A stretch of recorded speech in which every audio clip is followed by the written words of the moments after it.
मेरा नाम राइमा है। मैं नहीं जानती कि मेरे माँ बाप कौन थे, क्योंकि मैंने आंख एक यतीम खाने में खोली थी। यहाँ मौजूद हर लड़की की कहानी एक जैसी ही होती है। कोई ज़्यादा बेटियों की पैदाइश की वजह से अपना घर बचाने के लिए अपनी पांचवी या चौथी बेटी को यतीम खाने के झूले में डाल देते हैं, और कोई बदकारी करके अपनी नाजायज़ औलाद को इस झूले में डालकर अपनी ज़िंदगी को इज्जत से बसर करने लगते हैं। और हम ये यतीम खाने के झूले में परवरिश पाने वाली लड़कियां लोगों की ठोकरें खाकर पलती हैं।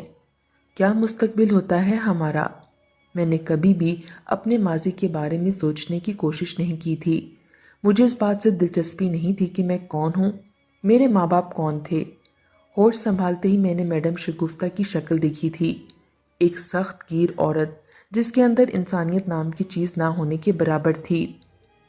वो जब चिल्लाकर बात करती तो हम सबके दिल दहल जाते। इसकी नज़रें चील की मानद तेज थीं। मैं बचपन से ही फीकस ज़हन थी। हर बात की टो में रहना मेरी आदत में शामिल था, इसलिए अपने आसपास होने वाले वाक़यात पर मेरी गहरी नज़र होती थी।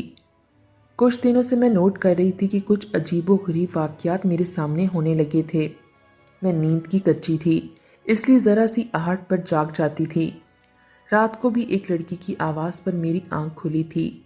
वहाँ की मुलाजमा इसे जगा रही थी। कह रही थी कि उठकर साफ सुथरा लिबास पहनकर नीचे मैडम शगुफ्ता के ऑफिस में जाओ। वो लड़की बामुश्किल 17 साल की होगी। वो इस मुलाजमा को जाने से इनकार कर रही थी, लेकिन वो मुलाजमा इस लड़की को डांट रही थी। मैं उस वक्त छोटी थी, इसलिए ये नहीं जानती थी कि वो लड़की मैडम शगुफ्ता के पास जाने से क्यों कुतरा रही है। वो मुलाजमा ज़बरदस्ती इस लड़की को अपने साथ कमरे से बाहर ले गई। मैं भी उठकर बैठ गई। मेरे अंदर इस बात का तजस्सुस बढ़ने लगा कि रात के इस पहर, जब सब लड़कियां सो रही हैं, मुलाजमा एक लड़की को भला कहाँ लेकर गई है। मैंने खुद से लिहाफ उतारा और चुपके से इसके पीछे चली गई। उस वक्त चारों तरफ अंधेरे का राज था। इस मुलाजमा ने इस लड़की का बाजू बुरी तरह से दबोच रखा था और इसे घसीटते हुए अपने साथ जबरदस्ती ले जा रही थी। मुझे ये सोचकर हैरत थी कि इस वक्त वो मुलाजमा इस लड़की को अपने साथ कहाँ लेकर जा रही है। इस मुलाजमा का रुख मैडम के कमरे की जानिब था। मैं उस वक्त 7 बरस की थी। मैं भी वहाँ पहुँच गई। पर्दे की आड़ से जो मंजर मैंने देखा, मेरी चीख बरामद हुई थी। मैं खौफ के मारे चिल्ला उठी थी। वहाँ एक शख्स आया था जो कद काठ में खासा लंबा चौड़ा था। वो इस लड़की को अपने साथ चलने के लिए कह रहा था। इस शख्स ने मैडम शगुफ्ता को पैसे दिए और इस लड़की का हाथ पकड़ लिया। इस लड़की ने अपने दांत इस शख्स के हाथ पर गाड़ दिए। उसके बाद इस शख्स ने एक जोरदार थप्पड़ इस लड़की के मुंह पर मारा कि वो दूर जा गिरी और कुर्सी का कोना इसके सर पर लग गया। इसके सर से खून निकलता देखकर मेरी चीख निकल गई थी, जो मैंने बाद में अपने मुंह पर हाथ रखकर दबाने की कोशिश की थी, लेकिन मैडम शगुफ्ता सुन चुकी थीं। फौरन से मेरी जानें बढ़ीं और मेरा हाथ पकड़कर एक थप्पड़ मेरे मुंह पर मारा। मैं रोने लगी, कहने लगी, जासूसी कर रही है मेरी कमबख्त, तुझे मैं बताती हूँ। उसके बाद मैडम शगुफ्ता ने पे दर पे थप्पड़ मेरे मुंह पर मारे थे। मेरे दोनों रुखसार सुर्ख हो चुके थे। फिर इसने मुलाजमा से कहा कि इसे कमरे तक छोड़कर आओ। वो मुलाजमा मेरा हाथ पकड़े मुझे कमरे तक छोड़ने चली गई। मुझे कमरे में लाकर मेरे बिस्तर पर पटखा, कहने लगी, मर यहाँ पर, बदबख्त, खबरदार जो दोबारा पीछे आई। वो मुलाजमा भी गज़बनाक लहजे से ये कहती हुई वहाँ से चली गई। मैं काफ़ी देर रोती रही, लेकिन मेरी सोच का महवर वो लड़की थी। आखिर वो शख्स कौन था और इस लड़की को अपने साथ कहाँ लेकर जा रहा था। मैं जब 4 साल की थी तब मेरे मुंह पर पहला थप्पड़ मारा गया था, और वजह थी मेरी भूख। भूख की शिद्दत की वजह से मैंने अपनी रोटी खाने के बाद अपनी बराबर वाली साथी की रोटी भी छीन कर थोड़ी सी खा ली थी। मैडम शगुफ्ता एक रोटी से ज़्यादा हमें रोटी नहीं देती थीं। मेरी रोटी छीनने पर मैडम शगुफ्ता ने मेरे मुंह पर थप्पड़ मारा था कि आज के बाद अपनी रोटी ही खाना। मुझे टीवी पर देखा जाने वाला एक ड्रामे का सीन याद आने लगा, जिसमें एक माँ अपने बच्चे को अपनी रोटी भी खिला देती है ताकि वो सीर होकर खा ले। रात को सोते हुए कंबल इसे उड़ा देती है और खुद ठंड में सो जाती है ताकि इसके बच्चे को सर्दी न लगे। उस वक्त मैंने इस थप्पड़ से ये सीखा था कि भूख जितनी भी हो, रोटी एक ही खानी है। पहला सब्र उसी वक्त करना शुरू कर दिया था। उसके बाद तो जैसे ये सिलसिला जारी सा हो गया। अक्सर मुझे ये ख्याल सताने लगता, क्या मेरी माँ को कभी याद नहीं आती? कभी इसको ये ख्याल नहीं आता कि मेरी बेटी ने पेट भर कर रोटी खाई भी होगी कि नहीं।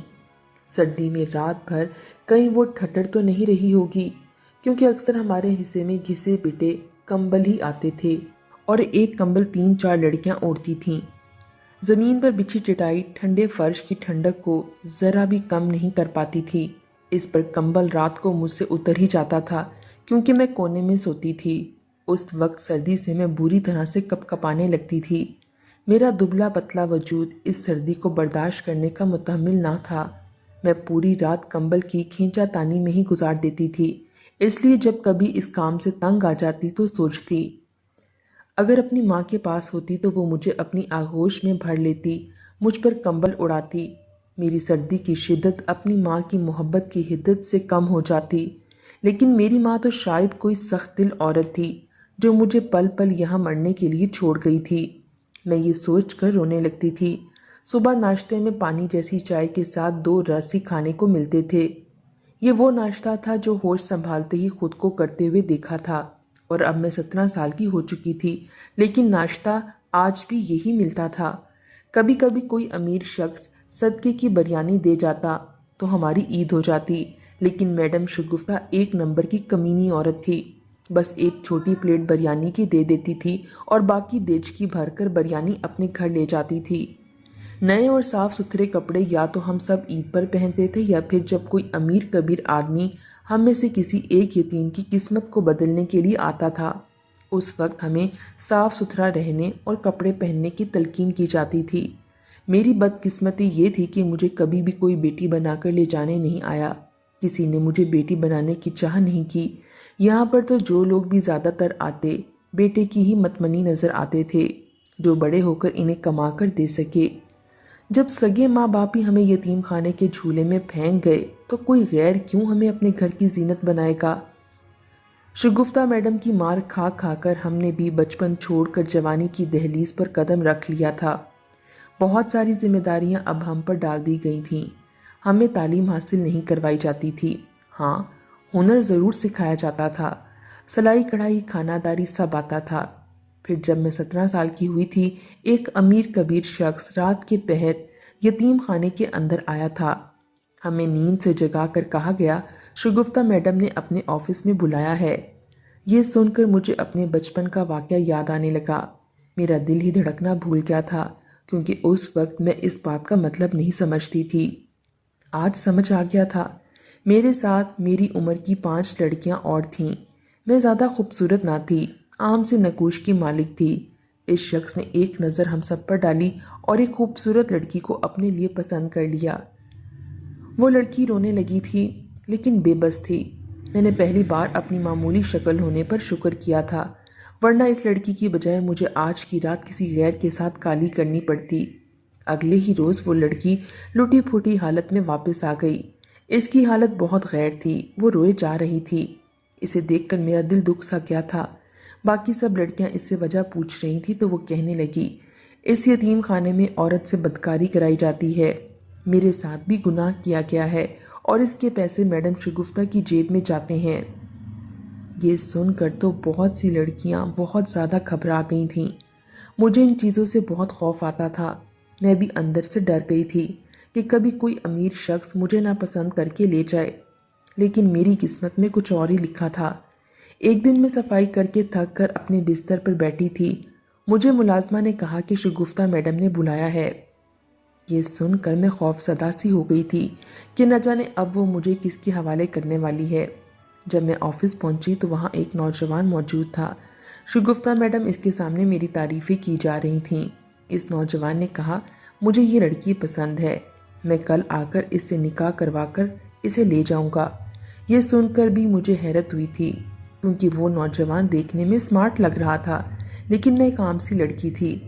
मैं वापस अपने कमरे में आकर सोचने लगी कि शगुफ्ता मैडम ने मुझे ही क्यों बुलाया था। और भी तो लड़कियां थीं और वो तो मुझसे ज़्यादा खूबसूरत थीं।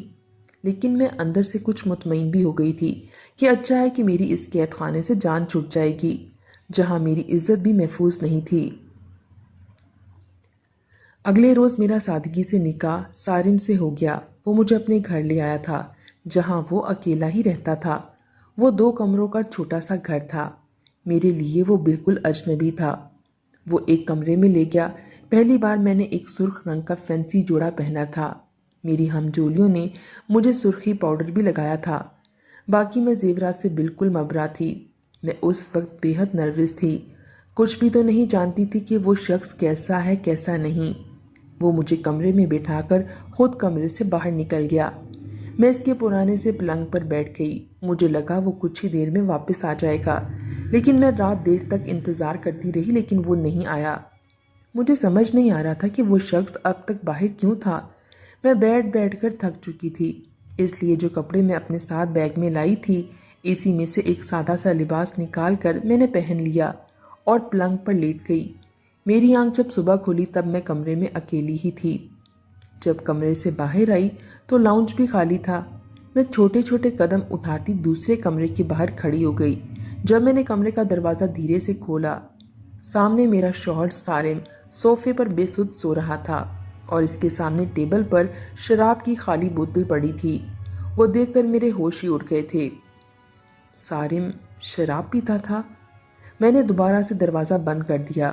میں کیسے ایک شرابی کے ساتھ زندگی گزار سکتی تھی؟ میں تو سمجھی تھی کہ جتنی آزمائشیں میں نے یتیم خانے میں دیکھ لی ہیں وہی کافی تھیں، لیکن نہیں۔ شاید میں تھی بد نصیب، اس لیے میری ماں بھی مجھے یتیم خانے کے جھولے میں ڈال گئی تھی۔ میرے آنسو بہنے لگے تھے۔ ایک بار مجھے غصہ میڈم شگفتہ پر بھی آیا تھا کہ اس نے بنا چھان بین کے ہی میرا نکاح سارم سے کروا دیا۔ پھر میں نے سوچا کہ میں کون سی اس کی سگی بیٹی تھی جس کے لیے وہ یہ سب کرتی۔ اس نے یقیناً سارم سے بھی پیسے لیے ہوں گے۔ وہ شخص مجھے اپنی عیاشی کا سامان بنانے کے لیے لایا ہے۔ میں جتنا روتی اتنا ہی کم تھا۔ میری زندگی اجڑ گئی۔ میں جانتی تھی کہ نشے کے عادی کبھی گھر نہیں بسا سکتے، وہ تو نشے کی خاطر گھر کو بھی بیچ دیتے ہیں، اور دوسری سوچ نے میری جان نکالی تھی۔ میرا جی بری طرح سے گھبرانے لگا تھا۔ نہ جانے یہ شخص مجھے کس مقصد کے تحت یہاں لایا تھا۔ میں ابھی اپنی پھوٹی قسمت پر آنسو ہی بہا رہی تھی جب سارم میرے کمرے میں نیند سے مدہوش داخل ہوا تھا۔ مجھے روتا دیکھ کر میرے پاس آ کر بیٹھ گیا۔ اس کے منہ سے شراب کی بو آ رہی تھی۔ میں یکدم اس سے پیچھے ہٹی تھی۔ وہ مجھ سے کہنے لگا، وہ میں شراب پیتے پیتے وہیں سو گیا تھا، اس لیے تمہارے پاس نہیں آ پایا۔ I am sorry. یہ کہہ کر وہ کھڑا ہو گیا۔ کہنے لگا، جلدی سے ناشتہ بنا دو، مجھے بھوک لگی ہے۔ میں ناشتے میں پراٹھا کھاتا ہوں۔ میں اسے تعصب سے دیکھ رہی تھی کہ کتنی ڈٹھائی سے وہ اپنی شراب پینے کی عادت کے بارے میں بتا رہا تھا۔ ظاہر ہے اسے ڈر بھی کس کا تھا، میرے پیچھے کون تھا جو اس سے باز پرس کرتا۔ میں کچن میں چلی گئی۔ وہ ناشتہ کرتے ہوئے گھر سے باہر نکل گیا۔ حیرت مجھے اس بات پر ہوئی تھی کہ وہ باہر کے دروازے پر تالا لگا کر گیا تھا۔ شاید اسے یہ خوف تھا کہ اس کی حقیقت جان کر کہیں یہاں سے واپس نہ چلی جاؤں، لیکن میرا کون سا میکا تھا جہاں چلی جاتی؟ یتیم خانے میں کون میری پکار سننے والا تھا؟ پہلے تو کافی دیر روتی دھوتی رہی، اس کے بعد اپنی قسمت سے سمجھوتا کرتے ہوئے آنسو پونچھتے اور کچن میں چلی گئی۔ کھانا بنایا، گھر صاف کیا۔ میں یہ سوچنے لگی کہ میں سارم سے لڑوں گی نہیں، اسے پیار اور محبت سے اس حرام چیز سے دور کر دوں گی۔ رات کو جب سارم گھر آیا تو میں نے اسے کوئی سوال جواب نہیں کیا، اس کے سامنے کھانا رکھ دیا۔ سارم کو میرے ہاتھ کا کھانا بے حد پسند آیا تھا۔ کہنے لگا بازار کی کھا کھا کر تنگ آ چکا تھا۔ میں نے پوچھا، آپ کے بھی ماں باپ نہیں ہیں؟ میری بات پر اس نے میری طرف برجستہ دیکھا۔ کہنے لگا، ہاں میرا بھی کوئی نہیں ہے، بس ایک ماں تھی، 1 سال پہلے وہ بھی مر گئی۔ لیکن یہ کہتے ہوئے اس نے نظریں یوں بدلی تھی جیسے اس کی بات میں صداقت نہ ہو۔ پھر وہ مجھ سے کہنے لگا، کل وہ مجھے شاپنگ پر لے جائے گا۔ میں چپ سی ہو گئی۔ رات کو جب وہ میرے کمرے میں آیا بے حد بدحواس سا تھا۔ مجھے اسے یوں گھبرایا ہوا دیکھ کر حیرت ہوئی تھی۔ مجھے لگا شاید اس کی طبیعت ٹھیک نہیں ہے۔ میں اس کے نزدیک آنے لگی تو وہ بدک کر پیچھے ہٹا تھا۔ کہنے لگا، پہلے وضو کرو اور نوافل پڑھو۔ مجھے اس کی بات پر کچھ خفت سی ہوئی تھی۔ میں تو اس کی جانب اس کی طبیعت کی خرابی کا سمجھ کر بڑھی تھی۔ اور وہ کیا سوچ رہا تھا؟ بہرحال میں وضو کر کے نوافل پڑھنے لگی۔ ابھی میں نوافل پڑھ کر اٹھنے ہی لگی تھی تو کہنے لگا، میں نے 500 نوافل کی منت مانی تھی کہ جب میری شادی ہوگی اپنی بیوی سے روز 500 نوافل پڑھواؤں گا، اس لیے تم روز رات کو 500 نوافل پڑھا کرو۔ میں اس کی بات سن کر حیران ہوئی تھی کہ یہ کیسی منت ہے، لیکن بہرحال میں اسے انکار نہ کر سکی اور نوافل شروع کر دیے۔ اتنے نوافل پڑھنے میں مجھے 3-4 گھنٹے لگ گئے اور میں نوافل پڑھنے کے بعد بے حد تھک چکی تھی۔ نیند سے میری آنکھیں بوجھل ہو چکی تھیں۔ سارم سو چکا تھا۔ میں ابھی پلنگ کی دوسری جانب لیٹ کر سو گئی۔ صبح جب میری آنکھ کھلی تو سارم کمرے میں نہیں تھا۔ میں کمرے سے باہر آئی تو وہ لاؤنج میں بیٹھا شراب پی رہا تھا۔ مجھے تو اس شخص کی سمجھ نہیں آتی تھی۔ مجھ سے وہ 500 نوافل پڑھوا رہا تھا اور خود شراب پی رہا تھا۔ مجھے دیکھ کر وہ مجھے غصے سے دیکھنے لگا، پھر مجھ سے کہنے لگا، میرے پلنگ پر تم کیوں لیٹی تھی؟ خبردار جو آج کے بعد تم میرے قریب بھی آئی تو۔ میں تو اس کی بے تکی باتوں پر جتنا حیران ہوتی اتنا ہی کم تھا۔ میں نے کہا، میں آپ کی بیوی ہوں۔ میری بات سن کر وہ میرے پاس آ گیا اور میرے بال پکڑ لیے۔ مجھے سارم سے ایسی حرکت کی امید نہ تھی۔ کہنے لگا، مجھے پتا ہے کہ تم میری بیوی ہو، بار بار مجھے احساس دلانے کی کوشش نہ کرنا۔ اس شخص نے جھٹکے سے میرے بال چھوڑے۔ میں دور جا کر گری۔ پھر تو یہ سلسلہ جاری ہی رہا۔ وہ رات بھر مجھ سے نوافل پڑھواتا۔ اب میں تھکنے لگی تھی اور وہ دن میں شراب پی کر بہانے بنا کر مجھے مارتا تھا۔ میں اس کی مار کھا کھا کر تنگ آ چکی تھی۔ نہ جانے اس پر کیسا جنون سا سوار ہو جاتا تھا۔ وہ مجھے شراب پی کر بہت مارتا تھا، مجھے بری طرح سے زخمی کر دیتا تھا، اور جب اس کا نشہ ٹوٹتا تو میرے سامنے کسی چھوٹے بچوں کی طرح سے رونے لگتا، کہتا مجھے معاف کر دو لیکن مجھے چھوڑ کر مت جانا۔ وہ میرے چہرے سے بہتے خون کو دیکھ کر رونے لگتا، کبھی خود کو پیٹنے لگتا، کہتا میں نے یہ کیا کر دیا۔ مجھے اس شخص سے ہر وقت خوف سا محسوس ہوتا تھا۔ وہ شخص ذہنی مریض تھا، کبھی مجھ سے محبت کرتا، کبھی نفرت۔ مجھے گھر میں بھی تالا لگا کر جاتا، کہتا تم مجھے چھوڑ کر بھاگ جاؤ گی، عورت ذات اعتبار کے قابل نہیں ہوتی، وہ مردوں کی باتوں میں آ کر اپنے بچوں کو چھوڑ کر چلی جاتی ہیں۔ اس کے بعد جو انکشاف اس نے مجھ پر کیا تھا میں سن کر دنگ رہ گئی تھی۔ کہنے لگا، میں نے اپنی ماں سے بہت محبت کی تھی لیکن وہ بے وفا نکلی، مجھے چھوڑ کر چلی گئی۔ یہ سن کر مجھے حیرت ہوئی تھی، شاید اس شخص کے پاگل پن کی وجہ بھی یہی تھی، لیکن یہ بھی ایک اٹل حقیقت ہے کہ عورت مرد کی مار سہ کر اس کو محبت نہیں دے سکتی۔ مجھ سے بھی سہا نہیں جا رہا تھا، اس لیے میں نے اسے ایک بار ناشتے میں نشہ ڈال کر کھلا دیا۔ وہ ناشتہ کرتے ہی وہ سو گیا۔ میرا دن بے حد اچھا گزرا تھا۔ اب میں یہی کرنے لگی تھی، اسے ناشتے میں نشہ دے دیتی، وہ دن بھر سویا رہتا، رات کو وہ مجھ سے زبردستی عبادت کرواتا رہتا، کہتا تم اللہ کے قریب رہو گی تو گناہ سے دور رہو گی، کسی کے ساتھ بھاگو گی نہیں، اس لیے میں نے ایک یتیم اور کم خوبصورت لڑکی سے شادی کی ہے، اسے کوئی بھی دیکھ کر اس پر دل نہ ہار بیٹھے، اسے مجھ سے چھین کر نہ لے جائے۔ وہ کبھی کبھی مجھے اپنے ساتھ لگائے بہت زور سے بینچ لیتا کہ اگر میں نے تمہیں چھوڑ دیا تو تم بھاگ جاؤ گی۔ مجھے لگتا میرا دم ہی گھٹ جائے گا، میں اس کی سخت گرفت سے مر جاؤں گی۔ پھر میں نے سوچا کہ اسے رات کو بھی نشے کی دوا کھلا دیتی ہوں۔ ایک رات میں نے وہ دوا اسے رات کو بھی پلا دی تو وہ سو گیا۔